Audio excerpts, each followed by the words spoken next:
Anyone that doesn't know what that means, it means may the peace and blessings of Allah be upon you. And I think all of us are in need of sun. It's really an honor to be here today. It's an honor to see how many people have shown up to walk with walking sticks, with drum kits, with megaphones, with handmade posters, with printed banners. It's really, really great to see people showing up. And of course, we'll speak about the flotilla in the next session, but I think as we show up here on land, we obviously know the sacrifices of the people who are showing up on sea. And hopefully, eventually, the power of all of us will break the siege. Not just the siege on Gaza, but the siege on Palestine, and will end the occupation. So I have the honor today of speaking to three panelists about education and youth leadership for social justice. Let me just quickly introduce everyone. So I'm Amaaerah, I'm from the Palestine Solidarity Alliance and the Youth League. First we have Mr. Walter Tebogo Letsie, who is the chairperson of the Portfolio Committee on Higher Education. Then we've got Fasiha Hassan, who is the current spokesperson, right, for the ANC Youth League and a member of parliament. And then we've got Raeesah Hoosen, who's from Educators for Humanity. And hopefully you'll understand why all of these people are really important in the kinds of discussions that we need to have, especially for young people. I'm looking at the crowd and I don't want to make assumptions, but I see not many young people. So hopefully all the people that wouldn't be counted as youth still take the message home to the people that they think are youth in their eyes. But also, I think it's important because this is a generational question. So regardless of who's listening, I hope that we all take the lessons out of this discussion and understand our own personal roles in it. So I'm just going to start off with some basic questions. It's going to be quite a casual conversation.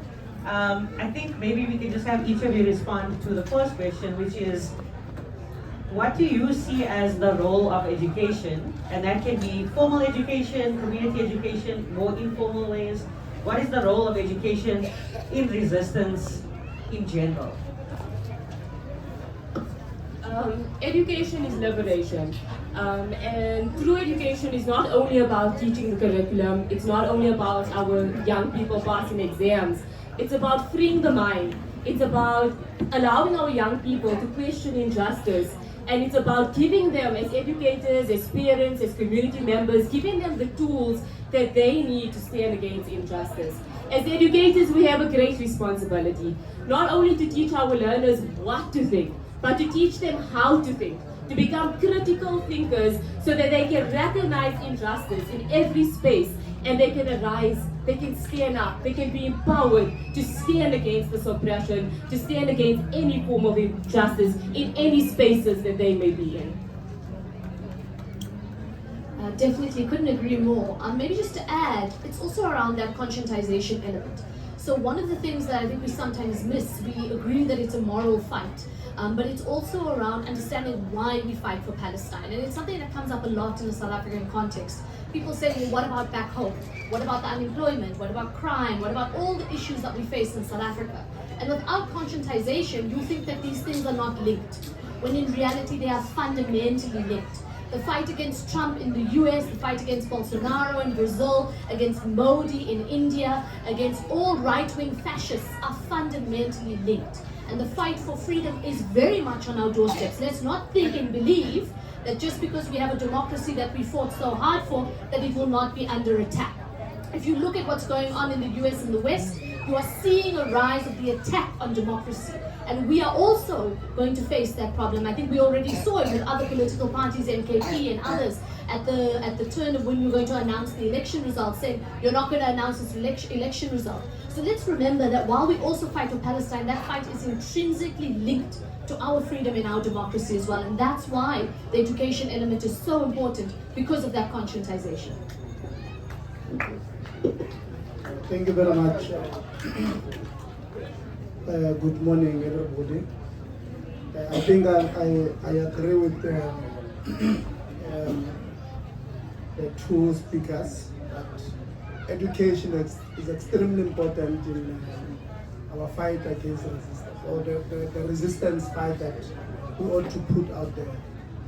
If you look at, for an example, how the Israeli-sponsored media is trying to portray Palestine and everybody associated with it. One, I think the PSA chair indicated here that they tried to brand Hamas as a terrorist organization. In South Africa, you saw the media here, they reported it as such. The ANC here in South Africa, with its Condowesizo military wing, they were called a terrorist organization for fighting for the right of self-determination. So the people of Hamas, the people of Free Palestine Association, or BDS, PSA, we must never be tired. We must continue to educate everybody that the Israeli-sponsored media is going to find these issues to raise about everybody who supports Palestine. So it's extremely important, or education is extremely important in dealing with such things. And like I said, I agree with my two sisters who spoke before. It's not only formal education. What we are doing here today must happen every day. I was extremely impressed with the young lady who introduced where this thing started in 1948. Because this is what we must do in our homes, at school if we are teachers, in preschool if we are educators there, everywhere in our sporting fields, in our everywhere. We must conscientize our children. We must conscientize our neighbors. This battle or this war that we're on will only be won through educating our people. And if we don't do it, these ones where you take your children, they are going to deal with their side. They are going to change them. They are going to make them think that anybody or Palestine is a lesser nation than Israel.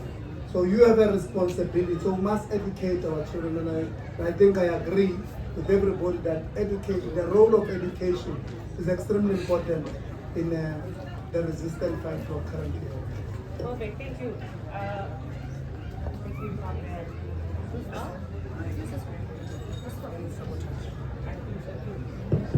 Yeah, apparently Mossad is threatened by this conversation. Thank you so much, comrades.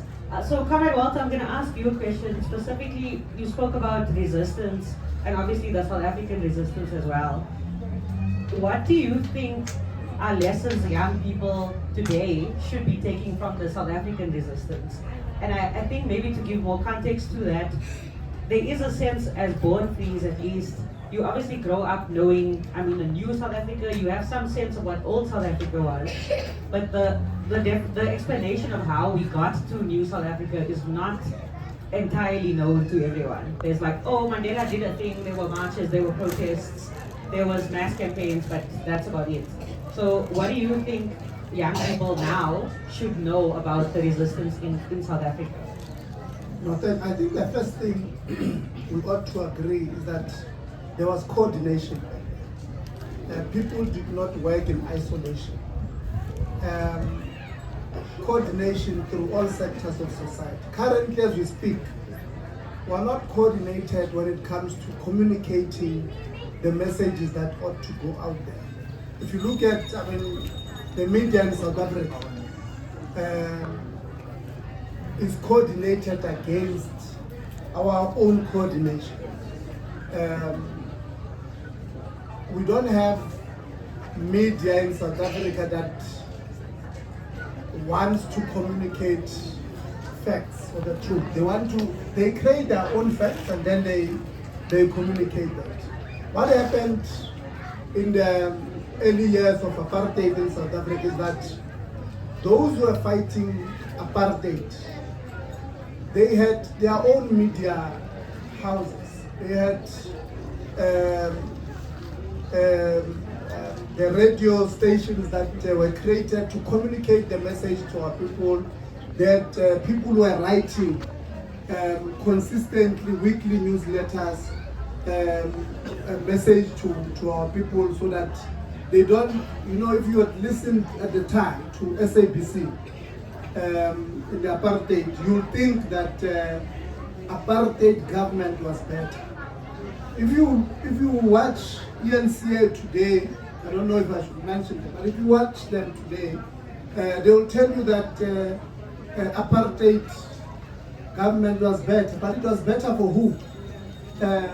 And because we are not communicating that today, there are some amongst ourselves who will also say such things. So the first thing is coordination. We don't have it. I mean, you look at social media. Social media, almost all of us, we participate on social media, either through our WhatsApps, our Facebook, our Twitter, but again, we're not coordinated. These people, they pay people to communicate certain things. So there are influencers who are paid to speak good about Israel, to speak good about, or to speak bad about Hamas, to speak good about that sellout, that fool called Netanyahu.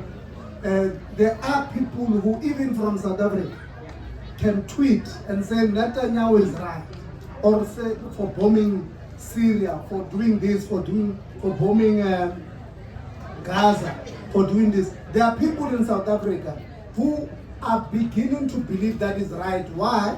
Because consistently when they open their social media, they are bombarded with those things. So they are extremely coordinated. So if I were to just mention one thing, what is different now than or as compared to the apartheid, how we fought the apartheid, is we're not coordinated. We've got many of ourselves, by the way, we are many who don't believe this madness of Israel, but we are not coordinated. So if we can coordinate ourselves, have people who can write books, have people who, can organize such marches, if possible, every week, everywhere, so that we are able to communicate one message, different people to our people, so that, we counter this thing that this mainstream media that is extremely powerful, extremely funded, is communicating. We will be able to defend them. So we need to coordinate ourselves. We've got 3 or so, maybe 4 political parties who are represented in parliament as we speak, because they are funded by this Israeli government, and we are unable to call them out for who they are. We are only calling out probably the DA now and the PA, but we also have people like you, ACDP, you have Action SA. We must call them out, if possible, coordinating ourselves, BDS, PSA. We ought to release newsletters indicating that when you vote for this political party, this is what you are voting for. You are voting for mass murder of our children in Gaza and all of that. So we ought to communicate this message is clear. We must not take chances. We must coordinate ourselves.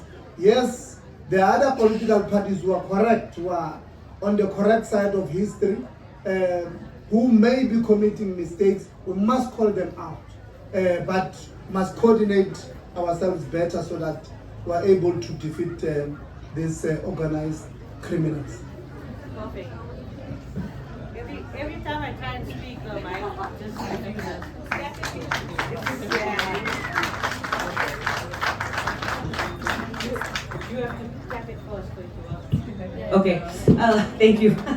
Okay, so my next question is for Fasiha. It's obviously the 10th year anniversary of Peace Must Fall. And I think given that, and as well as the global youth protests that Uncle Nazi mentioned earlier, what are some lessons you think we should be taking on the anniversary of Peace Must Fall? And also given young people rising up against fascism, what can South African youth particularly learn from that? Thanks, Amaaerah. It is in fact 10 years since Fees Must Fall, and we had a bit of a giggle here because it's also shocking to me that it's 10 years. Sometimes it feels like yesterday, and then there's other times where it feels like a large period of time. And in fact, on the 14th of October this month, it will officially be 10 years. So there's a lot of different commemoration events happening all over the country. But to draw on those lessons, I mentioned it earlier that our struggles are linked. We saw the encampments all over the US, but not all over the US. I mean, as recent as yesterday, not governments, people in the Western world, in European countries, have come out in huge numbers in support of Palestine, calling for the end of the genocide, calling for the end of, or rather for a ceasefire, for the release of the flotilla hostages. We should also use that wording. They were taken hostage, they were abducted, they were kidnapped by the IDF. And so what we are actually seeing, in as much as there is all of this horror and this pain, we are actually seeing a thread between all of our different communities and all of our different countries. And I mentioned this very particularly, not governments, people. People are supporting Palestine. I was recently in New York for the UN General Assembly and a number of different events. And if you speak to people on the ground, even in the Western world, it is unconscionable, it is unjustifiable, and they are starting to say the same things. It is too late, no doubt, it is too late. But what lesson there is to be learned from that is how we link those struggles. So the first thing is around organizing. And that's why an event like today is not just a march. It's not just about the flea market that we are here. It is about organizing a community.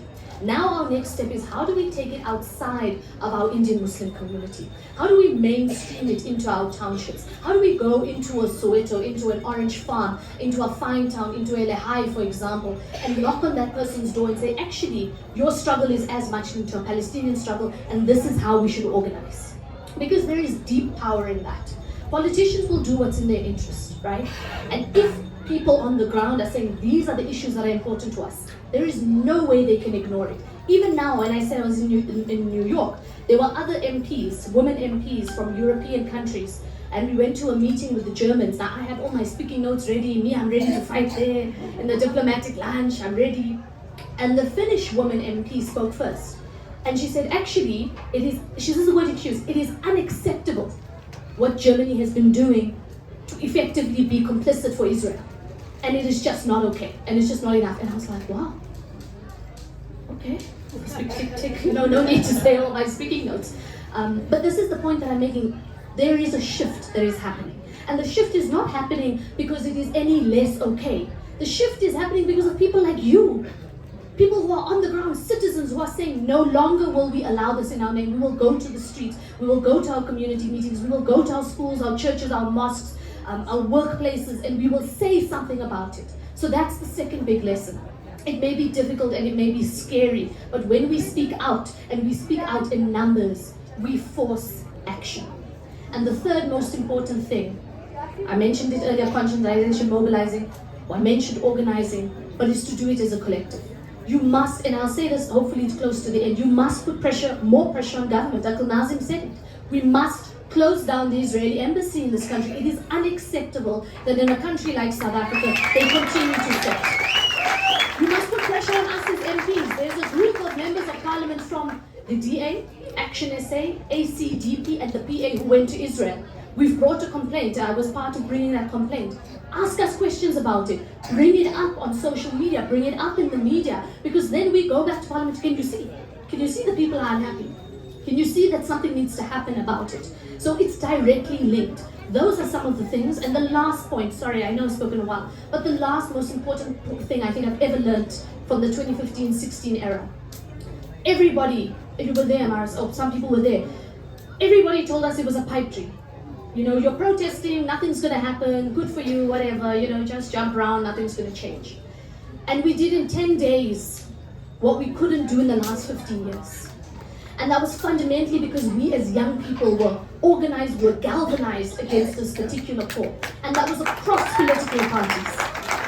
And the Palestinian action represents a similar moment for us. In South Africa, it is unpopular to be a Zionist. We must leverage off that. If you go to an average person on the side of the road, they'll tell you what's happening in Gaza is wrong. There's no thought process, it's wrong. We cannot accept it. Therein lies a point for us to organize and mobilize around. So never must we feel that the work we do here is meaningless. There is a reason why the US is coming for us. There is a reason why they are bullying us, and there is a reason why they are threatening us.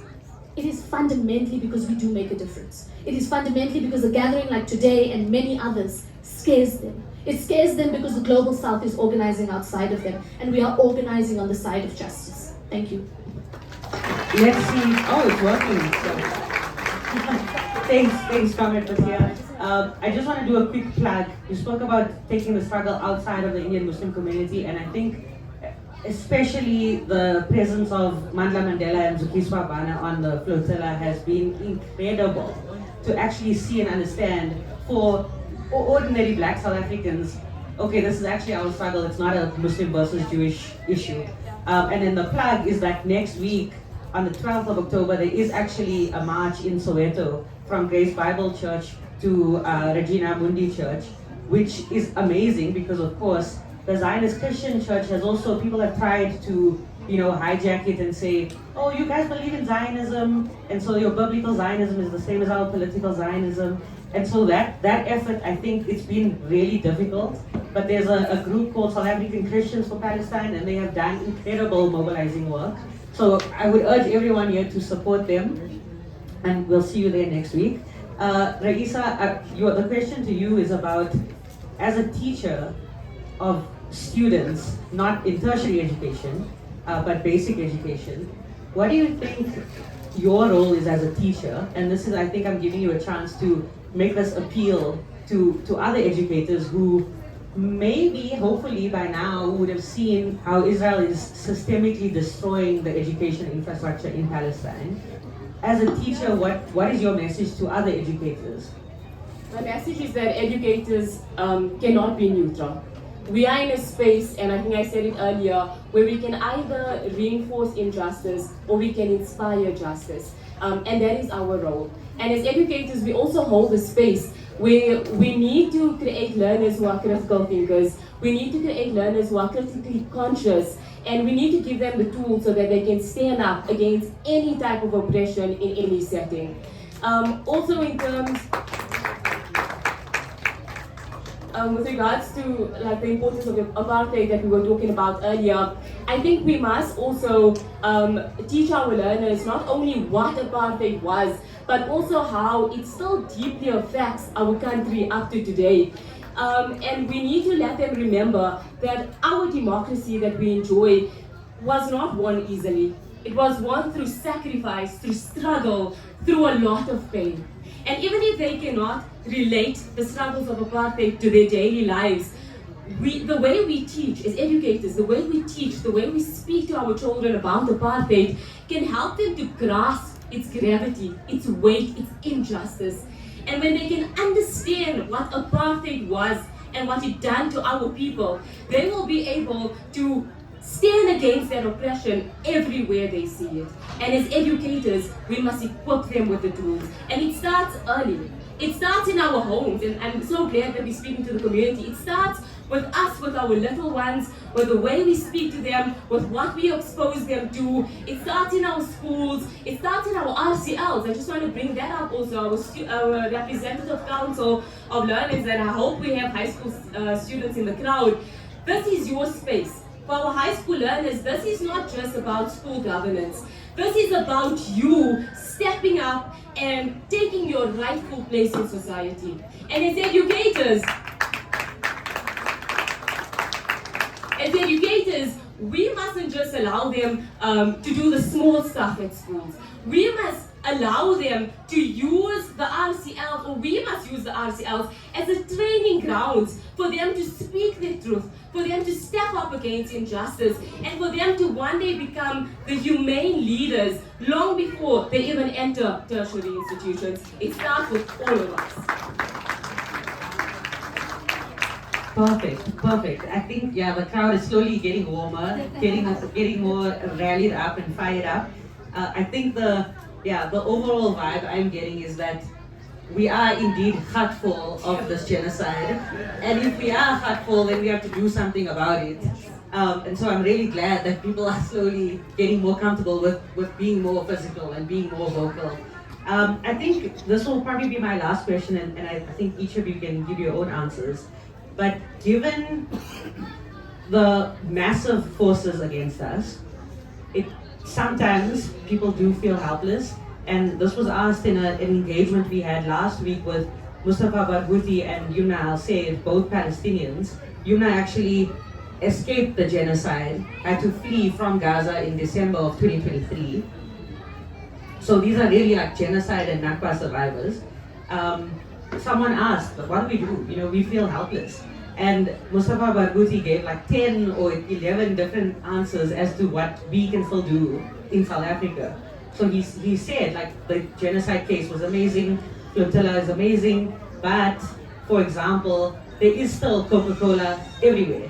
Pretty much, it's really difficult to try and find alternatives. As Uncle Nazmi said, there is still coal that is leaving South Africa, that is going to Israel, which literally fuels the genocidal settlements. As we said, there is still an embassy that's operating. There are still people who have served in the IDF and therefore committed genocide, who essentially are walking amongst us. And there are still, you know, organizations like South African Jewish Board of Deputies or South African Zionist Federation who will do very systematic naming and shaming and trying to silence people that have any kind of empathy for Palestinians. And then to bring it back to education once again, there was the case of students from Wits University in the SRC who were paid to go on these Hasbara Israeli trips. So given all of that, what I've just mentioned, all the kind of struggles that we're up against, what would you guys like to say to this community gathering in terms of, we feel hopeless, explain to us why we shouldn't feel hopeless, and essentially why we don't have the right to feel hopeless when a genocide is happening? Okay, can I go first? Okay, so I really want to appeal to everyone that we can't do this work alone.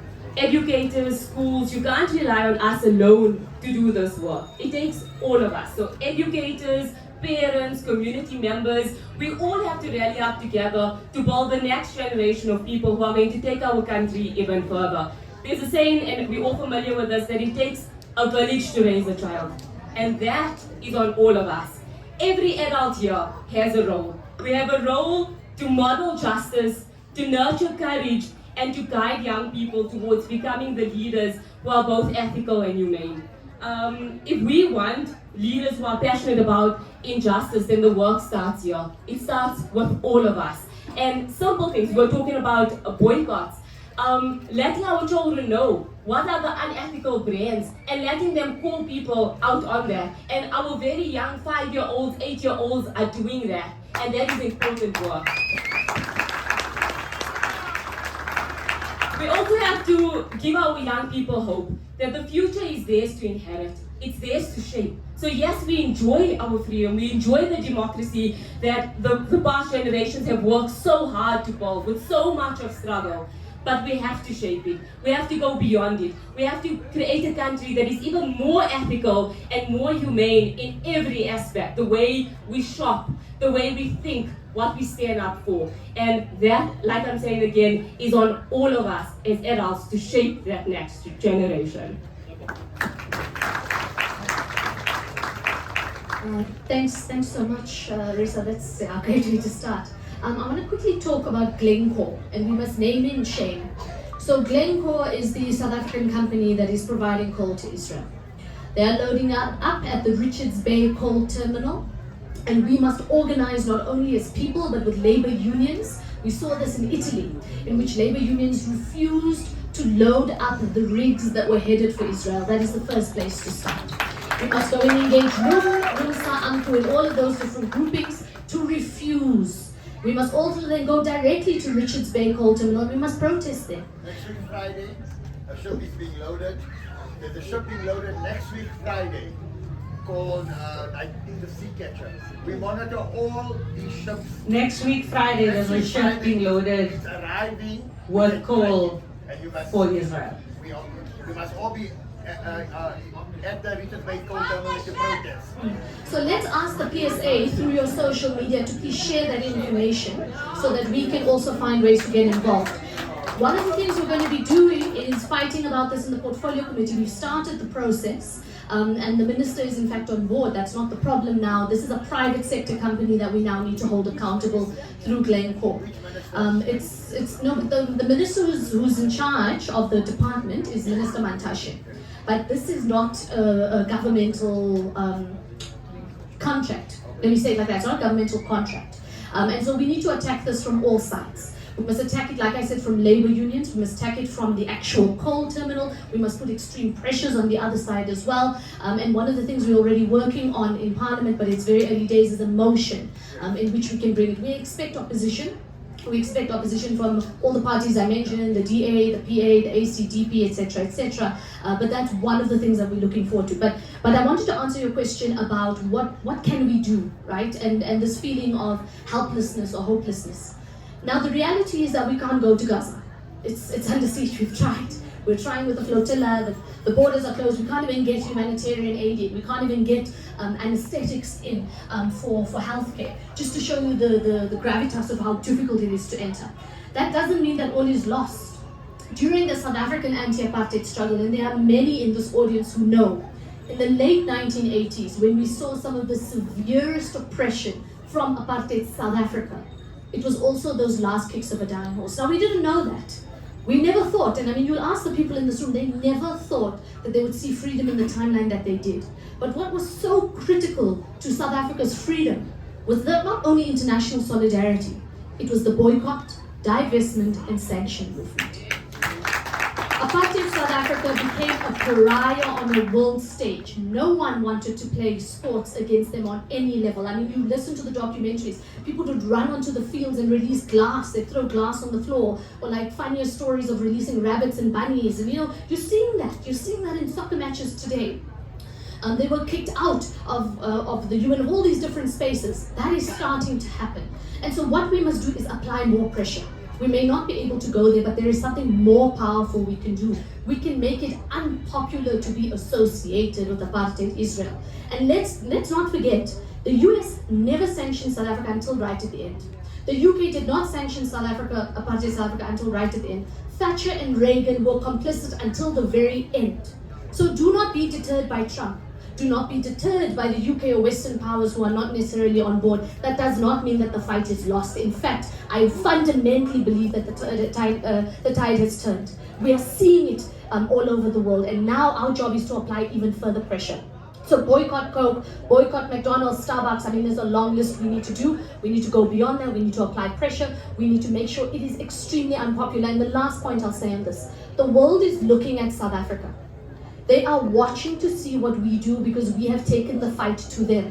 That means we are all global ambassadors for this issue, whether we like it or not. And you may not be going overseas, but you have social media, you exist in a community. Make sure that you represent South Africa at every single point, and we must never ever back down. The pressure is being felt on an international level. Let's increase it, and let's ensure, inshallah, by the time we come back in a few weeks' time, we know there's movements here, it's not enough. But let's hope that there'll be some progress, and I fundamentally believe we are seeing the kicks of a dying horse. Whether it happens now or in the next few years, inshallah, sooner rather than later, but I do think that public sentiment in the world has changed, and therefore there must be some fundamental change on the ground.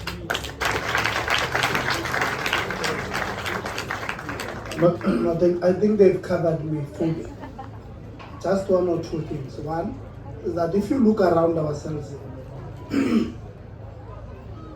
our children are not here.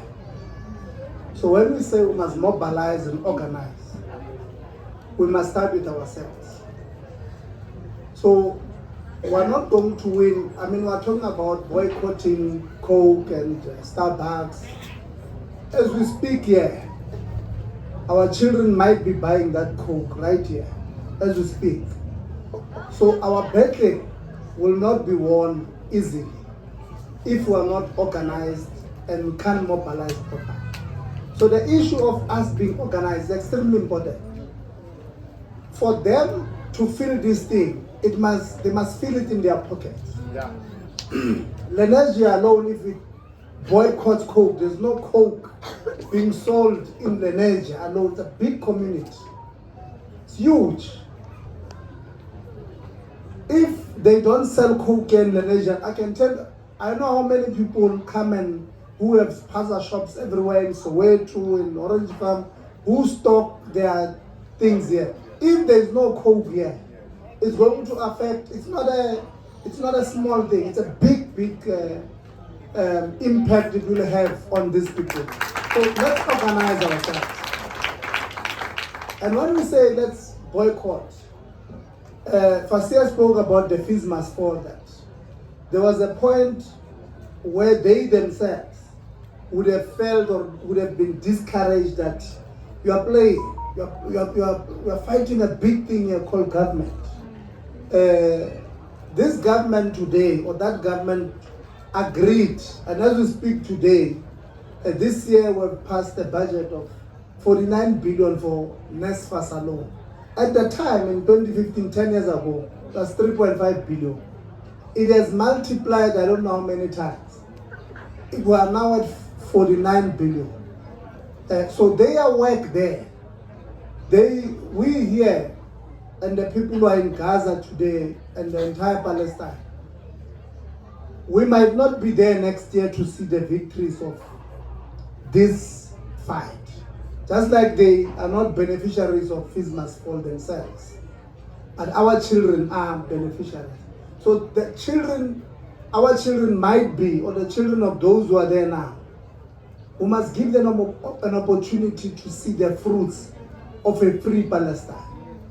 So we can't give up now, even though it might look like it's difficult, because every country that seems to be fighting this good fight, the economic superpowers like America punishes them. There are people of ours in South Africa. This is how they work on our side. They want to take anybody else who is fighting this good fight. America wants to punish you so that they make an example out of you, so that they take you out of power. So in South Africa, they were giving us that aid, US aid. They were taking it out. Why are they taking it out? It's because majority of those that seem or that they think support this government or vote for this government rely on this aid. So they are taking it away and they say it's because of this government of yours. So what is an alternative? An alternative is to vote for those who... It's an example. This is an example. Oh, sorry. I suspect Netanyahu. I don't think he's got... he's got... But he's very powerful. So he's even hacking our system. So he wants to take this government out and give and say to you, the alternative is to vote for these ones. But who are these ones? They are the ones who are supporting genocide in Gaza. Yeah, the Zionists. So that is what they are working on. Then, if we are not organized and mobilized, we are going to fall into that trap. The second issue, or the second point we must do, I think we must expose those who are associated with this apartheid Israel. We must name and shame them. We must not be afraid to name them. And I'm happy you have mentioned Glencoe or Coke. We must mention them. Zile, for an example, the PA, the gangsters, Mashaba of ASA, we must mention them by name, and anybody who's associated with the party. So any child, for every life that we have lost in Gaza, in Palestine, we must blame it on these people. So we must not joke around. So we must expose, name and shame all of these people. But like I've said, we must, and I think you said it, we must have a team of yourselves as educators who are right thinkers like you, who must help us to spread the word to these children. Education must be guided. Those of you who take your children to other schools, you must listen to them. They come and tell you, no, this part is fine. Who are they talking about? They are talking about these ones who sometimes wear, or who wear blue. A party that is sponsored by Israel. They tell, the teachers there tell these children that these ones are right, everybody else is corrupt. It's only these ones who are not corrupt. So that's how they start. So we must also have a cohort of all our teachers who are going to spread the correct way about this apartheid Israel and our Palestine to our children. They must grow up knowing that this thing, yes, the ICJ case was good, but you still have the Israeli embassy here. What is it that we are going to do? It's only through pressure. The fees must fall. Group must teach us that if we can put enough pressure on government, and hopefully by that time, some of you will be in government when we exert this pressure. So it will be you who must take these decisions at the end of the. So we must put pressure on government, even if it's our own government. We must put pressure on them that they must close that particular embassy. That embassy has got no space in South Africa. That embassy can, including the US embassy, they decided to remove one of our ambassadors, I think in New York, Ibrahim. They decided, they told, no, they decided to choose for us who they want deployed in their own country. And we're quite idea about them. So including America, I don't think they deserve to have an embassy here in South Africa for as long as they are supporting that genocide in Gaza.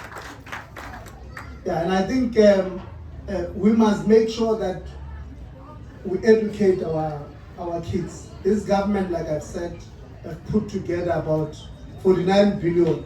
There's a misconception that I think I must clarify here, that NSFAS only support, or is only meant to support black kids. It's not true. NSFAS supports all families that earn to a certain threshold.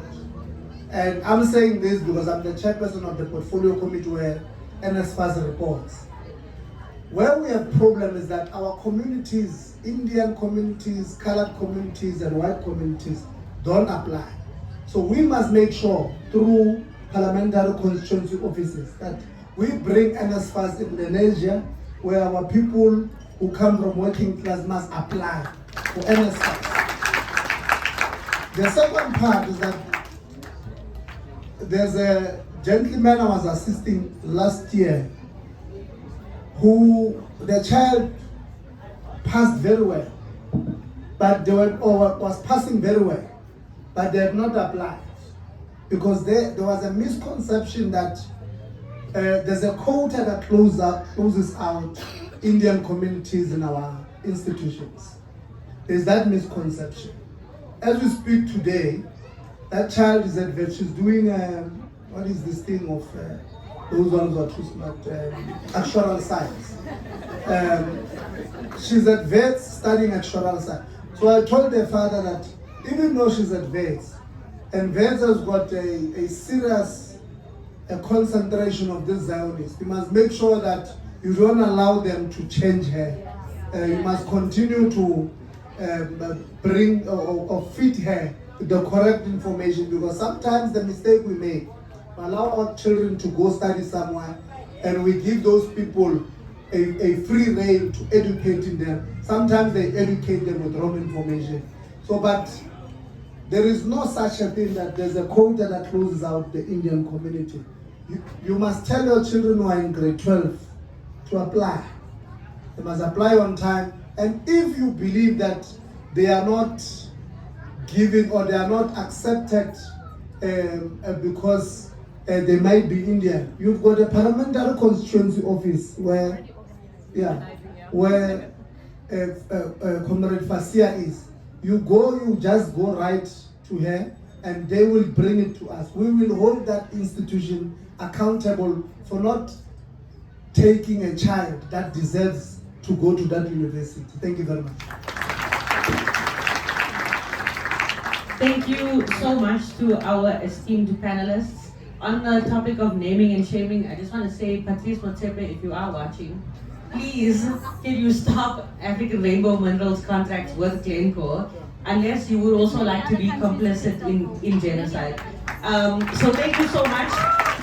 Let's just say together, Panzi Apartheid Israel Panzi. Panzi Apartheid Israel Panzi. Viva the resistance of Palestine, viva. Viva. Amandla. Thank you so much.